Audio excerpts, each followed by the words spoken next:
வழக்கம் போல் அயலாபுரம் தோட்டம் அதில் விதைக்கின்ற நான் பாசத்தோடு உங்களை வரவேற்கிறேன். ஒரு காலத்தில் இந்த சமுதாயம் ஒரு ஊருக்கு ஒருத்தர் கூட படிக்கல. ஏதாவது பத்திரம் பாண்டல கையெழுத்து போடணும்னா வண்டிமையை தேடி இடது கை பெரு விரல் ரேகை அப்படி ஒட்டி பத்திரம் பாண்டல கையெழுத்து போட்ட இந்த சமுதாயத்தை இன்னைக்கு 5000 வழக்கறிஞர்களை நான் உருவாக்கியிருக்கிறேன். 5000 வழக்கறிஞர்களை உருவாக்கி இருக்கிறேன். நீதிபதிகளை உருவாக்கி இருக்கிறேன். இன்னைக்கு பாத்தீங்கன்னா 300 பேருக்கு மேல இன்னைக்கு வந்திருக்காங்க. வெளியில ஒரு 100 பேர் நிக்கிறாங்க. வெளியில ஒரு 100 பேர் இருக்காங்க. இதெல்லாம் இடஒதுக்கீட்டுல படிச்சவங்க. எல்லாம் இடஒதுக்கீட்டுல MBCல படிச்சவங்க. ஆக நிறைய நீதிபதிகள் கீழமை நீதிமன்றத்திலிருந்து மேல வரைக்கும் நிறைய நீதிபதிகள் உருவாக்கியிருக்காங்க. எல்லாம் MBC கோட்டாவில். இந்த வன்னியர் சமுதாயத்துக்கு மட்டும் இல்ல 115 மிக மிக பிற்படுத்தப்பட்ட அந்த சமுதாயத்திலையும் உருவாகி இருக்கிறாங்க. அது என்னுடைய உழைப்பால, என்னுடைய அமைப்பால, நான் என்னுடைய போராட்டத்தினால அவர்களும் பயன்பெற்றிருக்கிறார். அந்த வகையில் ஏனென்றால் சமூக நீதி என்றால் அதை பேசக்கூடிய, இந்திய அளவில் பேசக்கூடியது என்னை விட்டால் வேறு ஆளே கிடையாது. நான் ஒருவன் தான் அதை பற்றி பேச முடியும் என்றால் மற்றவர்கள் பேச முடியாது. அவர்களுக்கு அதை பற்றி தெரியாது. ஆக இன்றைக்கு இவ்வளவு பேர் 300 பேருக்கு மேலே வழக்கறிஞர்கள் இங்கே கூடியிருக்கிறார்கள் என்றால் அது இந்த மிக மிக மிக பிற்படுத்தப்பட்ட இந்த சமுதாயம் படித்துக் கொண்டிருக்கிறது. படித்து வழக்கறிஞர்களாக வந்து வந்து வந்து கொண்டிருக்கிறார்கள். வழக்கறிஞர்களாக இப்பொழுது 5000 பேர் வந்திருக்கிறார்கள். அதில் இங்கே 300 பேர் வந்திருக்கிறார்கள். அவர்கள்லாம் இன்றைக்கு முக்கியமான வழக்குகள் இருப்பதாலேயே அவர்கள் வழக்கம் வர முடியவில்லை. அவர்கள் எல்லாம் வர வேண்டும் என்று சொன்னால் இந்த எல்லாம் போதாது, வேறு இடத்திலே தான் வைத்திருக்க முடியும். அந்த வகையிலே இன்றைக்கு இந்த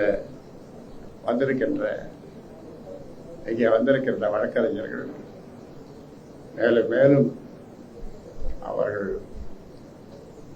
உயர்வு பெற்று நீதிபதிகளாகி அவர்கள் அந்த காலத்தில் சொல்லுவாங்க, இவர் எழுந்து நின்னா டைகர் மாதிரி சிங்கம் மாதிரி கட்சிப்பாடணும். அந்த காலத்தில் நான் சொல்றது 40-50 வருஷத்துக்கு முன்னாலே உயர் நீதிமன்றத்திலேயே மற்ற இடத்துலையும் இப்படி கட்சிப்பாடணும் வழக்கறிஞர்கள் அப்ப சொல்லுவாங்க. இப்ப நம்ம சமுதாயத்தை சேர்ந்தவர்களும் அதே மாதிரி கர்ஜிக்கிறார்கள். சொன்னா வாதாடுகிறார்கள். உச்சநீதிமன்ற தலைமை நீதிபதி கவாய் அவர் மகாராஷ்டிரா போகும்போது அவர் வந்து ஒடுக்கப்பட்ட சமுதாயம் 2வது நீதிபதி. அவர் வந்து அவங்களுக்கு உரிய மரியாதை கொடுக்கலன்னு சொன்ன நீங்க தான் சொன்னீங்க. சொல்லி அதனால இந்த வழக்கறிஞர்களுக்கு இந்த என்னுடைய உயிரினம் மேலான இந்த சொந்தங்களுக்கு, வழக்கறிஞர்கள் சொந்தங்களுக்கு ஊடகங்களுடைய அன்பும் ஆதரவும் அவர்களுக்கு தேவை. நீங்கள் நிச்சயமாக கொடுப்பீர்கள், கொடுக்க போகிறீர்கள். ஆங்காங்கே பல்வேறு கீழமை அல்லது மாவட்ட நீதிமன்றங்களிலே அவர் பணியாற்றுகின்றவர்கள் எல்லாம் இங்கே வந்திருக்கிறார்கள். நீதித்துறையிலேயும் இடஒதுக்கீடு வேண்டும். ஆமா, நீதித்துறையிலே இடஒதுக்கீடு வேண்டும் என்று எல்லா துறையிலையும் இடஒதுக்கீடு வேண்டும் என்றுதான் போராடி வருகிறோம். அதாவது நீங்க கேள்வி கேட்கறதுன்னா கேளுங்க. நீதிமன்றத்துல சமூக நீதி இருக்குங்களா இல்லையா ஐயா?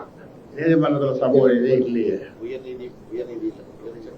ஆமா, உயர்நீதிமன்றத்தில் சமூக நீதி இல்லை. ஐயா, திரு அன்புமணி ராமதாஸ் வந்து உங்களை சந்திக்கிறதுக்கு வாய்ப்பு இருக்காங்க. அவரும் வந்து சந்திக்காம இந்த கூட்டத்தெல்லாம் அவர் கலந்துக்காமலே இருக்காரு. வருவார், கலந்துவார், வந்து கலந்துவார், இனிமேல் வந்து கலந்துவார். இருவருக்கும் இடையான மனக்கசப்பு நீங்கிடுச்சா? மனக்கசப்பு நீங்கிடுச்சா? இருவருக்கும் இடையே இருந்த மனக்கசப்பு நீங்கிடுச்சா? விரைவில் சந்திப்பாங்கன்னு ஐயா சொல்லியிருந்தாங்க. கசப்புன்றது இல்லை, கசப்புன்றது நம்ம எப்பொழுதும் நான் சொல்லுவதில்லை, இனிப்பைத்தான் சொல்லுவேன்.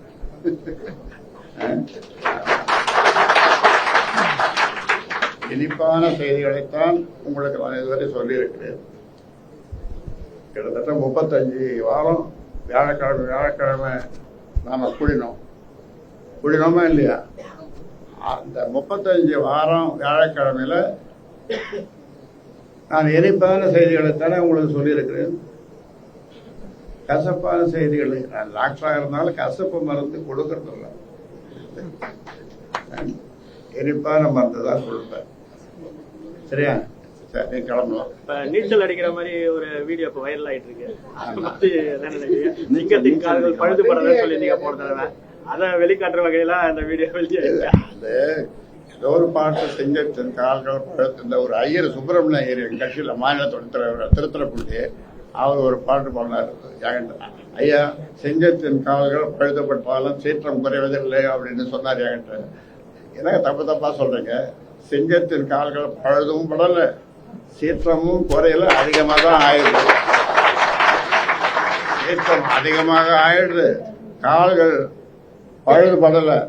அதான் நேற்று நீச்சல் அடிச்சது. சின்னையா வந்து செயல் தலைவராக உங்களை சந்திப்பாரா அந்த தலைவராக? இதெல்லாம் அடுத்த வியாழக்கிழமை நம்ம சந்திக்கும் போது. சரி, நன்றி நன்றி. இவங்கெல்லாம் எதை குடிக்கிறது கொடுத்தாரு. சரி, கிளம்பு, நீ கிளம்பு. நாளைக்கு இல்லைங்க, நாளைக்கு